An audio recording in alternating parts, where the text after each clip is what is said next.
কলগাছিয়াত গোপালকৰ অভিনৱ প্ৰতিবাদ ৰাজপথত লিটাৰে লিটাৰে গাখীৰ পেলাই প্ৰতিবাদ গোপালকৰ আমুল কোম্পানীৰ বিৰুদ্ধে এনেদৰে প্ৰতিবাদ সাব্যস্ত কৰে গোপালকসকলে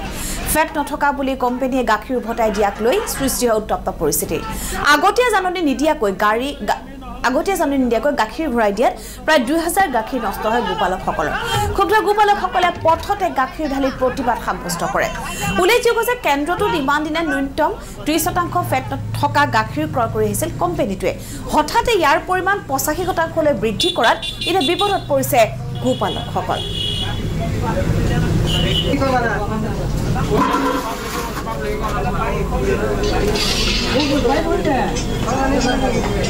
কলগাছিয়াত গোপালকৰে অভিনৱ প্ৰতিবাদ ৰাজপথত লিটাৰে লিটাৰে গাখীৰ পেলাই প্ৰতিবাদ সাব্যস্ত কৰে গোপালকসকলে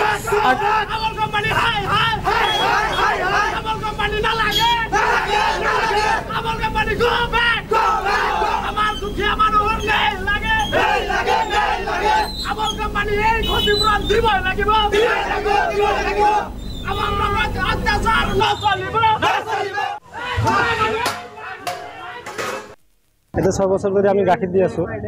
আজি 3 দিন ধৰে এটা প্ৰবলেম ফেস কৰি আছো কি আমাৰ গাখীৰত এসএনএফ এটা লাগে আগত এসএনএফ কি আমি বুঝাও নাই শুনাও নাই আগত কোৱাও নাই আমি গাখীৰ দিছো আগত ফেটৰ ওপৰত গাখীৰ তাৰ মানে আপোনাৰ ন্যূনতম ফেট হল 30 ফেট হলে আমি গাখীৰটো দিব পাৰি এটো জানিছো কিন্তু 3 দিন ধৰে এটো প্ৰবলেম ফেস কৰি আছো 3 দিন ধৰে আমি গাখীৰ ঢালি আছো গাখীৰ ঘূৰাই আছে যাৰ কাৰণে আজি ইয়াত উত্তপ্ত পৰিস্থিতি হল আৰু প্ৰায় 300 কেজি মান গাখীৰ ইয়াতে ঢালি দিয়া হল তাৰ পিছত আপোনাৰ পাব্লিক তো আছে পাব্লিকৰ আপোনাৰ কালেকশন কৰা গাখীৰখিনিও ইয়াতে ঢালি দিলে এইটো বিচাৰো চৰকাৰৰ ওচৰত যে আমাৰ গাখীৰটো আগত যিদৰে লৈছে ঠিক সেইদৰে লওক আৰু আমাৰ এই ফাৰ্মাৰবিলাকক উচিত ন্যায় লাগে সব গাড়ী গাখীৰ ঘূৰাই দিছে মোটামুটি 150 কিলো মান গাখীৰ লৈছে আৰু 10 কুইণ্টেল মান গাখীৰ ঘূৰাই দিছে এটো কি কৰি